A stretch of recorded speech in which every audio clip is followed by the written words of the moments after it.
ಇನ್ನು ವೈಫಲ್ಯಗಳನ್ನ ಮುಚ್ಚಾಕೋದಕ್ಕೆ ಹಿಂದೂ ಮುಸ್ಲಿಂ ಅನ್ನುವಂತ ವಿಚಾರವನ್ನ ಬಳಕೆ ಮಾಡ್ತಾ ಇದ್ದಾರೆ ಅಂತ ಕೇಂದ್ರದ ವಿರುದ್ಧ ಸಚಿವ ಸಂತೋಷ್ ಲಾಡ್ ವಾಗ್ದಾಳಿಯನ್ನ ನಡೆಸಿದ್ದಾರೆ. ಸಂತೋಷ್ ಲಾಡ್ ಅಲ್ಲಿಗೆ ಹೋಗಿದ್ರು, ಜಮ್ಮು ಕಾಶ್ಮೀರಕ್ಕೆ ಹೋಗಿ ಕನ್ನಡಿಗರನ್ನ ಕರೆತರುವಂತ ನಿಟ್ಟಿನಲ್ಲಿ ಅವ್ರ ಪ್ರಯತ್ನ ಕೂಡ ಬಹಳ ಹೆಚ್ಚಿದೆ. ಪ್ರಧಾನಿ ನರೇಂದ್ರ ಮೋದಿ ಎಲ್ಲೂ ಮಾತನಾಡಲಿಲ್ಲ. ಬಿಹಾರದ ಚುನಾವಣೆ ಪ್ರಚಾರದಲ್ಲಿ ಅವ್ರು ಮಾತನಾಡ್ತಾರೆ. ಶ್ರೀನಗರದಲ್ಲಿ ಹೆಜ್ಜೆ ಹೆಜ್ಜೆಗೂ ಚೆಕ್ ಪೋಸ್ಟ್ಗಳಿದೆ, ಅಂದು ಒಬ್ಬ ವಾಚ್ಮನ್ ಕೂಡ ಇರಲಿಲ್ಲ. ಯಾಕೆ ಇಂಥ ಸಂದರ್ಭದಲ್ಲೂ ರಾಜಕೀಯ ಮಾಡಲಾಗ್ತಾ ಇದೆ ಅಂತ ಹೇಳಿ ಸಚಿವ ಸಂತೋಷ್ ಲಾಡ್ ಹೇಳ್ತಾರೆ. ಅಲ್ಲಿ ಶ್ರೀನಗರನ ನಾನು ಹೋದ್ರೆ ಹೆಜ್ಜೆ ಹೆಜ್ಜೆಗೂ ಚೆಕ್ ಪೋಸ್ಟ್ಗಳಿದಾವೆ. ಒಂದು ಹುಳ ಸುತ್ತ ಹೋಗೋಕ್ಕಾಗೋದಲ್ಲ. ನೀವು ಒಂದು ಬ್ಯಾಗ್, ಒಂದು ಕಾರ್ನಲ್ಲಿ ಒಂದು ಸಣ್ಣ ಬಿಸ್ಕೆಟ್ ಪ್ಯಾಕೆಟ್ ಒಯ್ಯಕ್ಕಾಗಲ್ಲ. ಆ ಥರದ್ದು ಹೆಜ್ಜೆಗೆ ಹೆಜ್ಜೆಗೂ ಕಾವಲಿದೆ. ಮೊದಲಿಂದ ಶ್ರೀನಗರ ಹೈ ಅಲರ್ಟ್ನಾಗ ಇರ್ತಕ್ಕಂಥ ಪ್ಲೇಸ್. ಇವಾಗಲ್ಲ, ಸ್ವಾತಂತ್ರ್ಯ ಸಿಕ್ಕಾಗ್ಲಿಂದ. ಈಗ ಮೊದಲನೇ ಪ್ರಶ್ನೆ ಅದೇ ಕೇಳ್ತಕ್ಕಂಥದ್ದು. ಭಾಳಷ್ಟು ಜನ, ನಾನಲ್ಲಿದ್ದೆ, ಹೋಮ್ ಮಿನಿಸ್ಟರ್ ಅಮಿತ್ ಶಾ ಸಾಹೇಬರು ಬಂದಾಗ ಹೆಣ್ಣುಮಗಳು ಅದನ್ನೇ ಕೇಳಿದ್ಲು. 2,000 ಜನ ನಾವು ಇಲ್ಲಿದ್ದೀವಿ, ಒಬ್ಬ ವಾಚ್ಮೆನ್ ಕೂಡ ಇಲ್ಲ, ಯಾಕೆ? ಹೋಮ್ ಮಿನಿಸ್ಟ್ರಿಗೆ ನೇರವಾಗಿ ಕೇಳಿರ್ತಕ್ಕಂಥ ಪ್ರಶ್ನೆ, ಒಂದು ವಾಚ್ಮೆನ್ ಕೂಡ ಇಲ್ಲ, ಯಾಕೆ? ಏನು ಶ್ರೀನಗರ್ನಲ್ಲಿ ಇರ್ತಕ್ಕಂಥದ್ದು, ನನಗಿರ್ತಕ್ಕಂಥ ಮಾಹಿತಿ 7 ಲಕ್ಷಕ್ಕೂ ಹೆಚ್ಚು ಅಲ್ಲಿರ್ತಕ್ಕಂಥ ನಮ್ಮ ಮಿಲಿಟರಿ ವ್ಯವಸ್ಥೆ ಇರ್ಬೋದು, ಪ್ಯಾರಾಮಿಲಿಟರಿ ಇರ್ಬೋದು, BSF ಇರ್ಬೋದು. ಅಲ್ಲಿ ಸುಮಾರು 7 ಲಕ್ಷ ಜನ ಅಲ್ಲೇ ಬೇರೆ.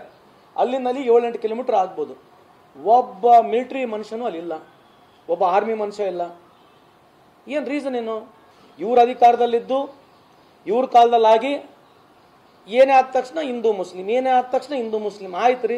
ಪಾಕಿಸ್ತಾನ ಇರ್ಬೋದು ಅಥವಾ ಟೆರರಿಸ್ಟ್ಗಳು ಆಕ್ಟಿವಿಟಿ ಮಾಡಿದ ತಕ್ಷಣ ಅದನ್ನ ಟೆರರಿಸ್ಟ್ ಆಕ್ಟಿವಿಟಿ ಅಂತ ಕನ್ಸಿಡರ್ ಮಾಡ್ಕೊಂಡು ನಿಮ್ಮ ಲ್ಯಾಬ್ಸ್ಗಳನ್ನ ಮುಚ್ಕೊಳ್ಳಿಕ್ಕೆ ಇದನ್ನ ಹೇಳ್ಕೊಂತ ಕುಂದ್ರದ ಆಯ್ತು. ಮತ್ತೆ ನೀವೆಲ್ಲ ಮತ್ತೆ ಹಿಂದೂಗಳು ನೀವೇ ಮೋಸ ಮಾಡ್ದಂಗೆ ಆಯ್ತಲ್ಲ. ನಿಮ್ಮ ಅವಧಿಯಲ್ಲಿ ಹಿಂದೂಗಳು ಇಷ್ಟು ಜನ ತೀರೋಗಿದ್ದಾರೆ, ಇಷ್ಟು ಜನ ಮರಣ ಹೊಂದಿದ್ದಾರೆ, ಇದಕ್ಕೆ ರೆಸ್ಪಾನ್ಸಿಬಿಲಿಟಿ ಯಾರು ತಗೋಬೇಕು? ನೀವು ಒಪ್ಕೊಳ್ಳಿ, ನಿಮ್ಮ ಕಾಲದಲ್ಲಿ ವೈಫಲ್ಯತೆಯಿಂದ ಈ ಥರ ಆಗಿದೆ, ಅದು ಒಪ್ಕೊಳ್ಳೋದಿಲ್ಲ. ನೀವು ಕೆಲವು ಸ್ಟುಡಿಯೋಗಳಲ್ಲಿ ನಡೀತಕ್ಕಂಥ ಈ ಒಂದು ಸಂದರ್ಶನಗಳನ್ನ ನಾನು ನೋಡ್ತಾ ಇದ್ರೆ ನಾನೇನು ಅಷ್ಟು ದಡ್ಡನೂ ಅಲ್ಲ, ಅಷ್ಟು ಅತಿ ದೊಡ್ಡ ಜಾಣನೂ ಅಲ್ಲ. ಬಟ್ ಇದು ಸರಿಯಲ್ಲ ಅಂತ ಹೇಳಿಕ್ಕೆ ಇಚ್ಛೆ ಬಯಸ್ತೀನಿ ನಾನು. ಪ್ರಧಾನಮಂತ್ರಿ ನರೇಂದ್ರ ಮೋದಿ ಸಾಹೇಬರು ಎಲ್ಲಿ ಏನು ಮಾತನಾಡೋಂಗಿಲ್ಲ. 2 ದಿವಸ ಆಗಿಲ್ಲ, ಬಿಹಾರ್ನಾಗ ಹೋಗಿ ಎಲೆಕ್ಷನ್ ರ್ಯಾಲಿ ಮಾಡ್ತಾರೆ. ದಯಮಾಡಿ ಈ ದೇಶದ ಎಲ್ಲ ಭಾರತೀಯರಿಗೆ ನಾನು ಕೈ ಮುಗಿದು ಕೇಳ್ಕೊಳ್ತೀನಿ, ಇದು ಸರಿನಾ? ಇದು 2 ದಿವಸ ಆಗಿಲ್ಲ, ಅಲ್ಲಿ ಹೋಗಿ ಬಿಹಾರ್ನಾಗ ಎಲೆಕ್ಷನ್ ರ್ಯಾಲಿ ಮಾಡಿ ನಾನು ಹಂಗೆ ಮಾಡಿಬಿಡ್ತೀನಿ, ಪಾಕಿಸ್ತಾನಿಗೆ ನಾನು ಹಿಂಗೆ ಮಾಡಿಬಿಡ್ತೀನಿ, ನಾನು ನೀರು ನಿಂದ್ರಿಸ್ಬಿಡ್ತೀನಿ, ಈ ಥರದ್ದು ಏನಕ್ಕೆ ಮಾತನಾಡ್ತಿರೋದು? ಅಂದರೆ ಕೇವಲ ಎಲ್ಲದಕ್ಕೂ ರಾಜಕೀಯ ಬಿಟ್ಟರೆ ರಾಜಕೀಯ ಮೀರಿ ನಾವೇನು ನೋಡ್ತಾ ಇಲ್ಲ ಅನ್ನೋದು ಸ್ಪಷ್ಟವಾಗಿ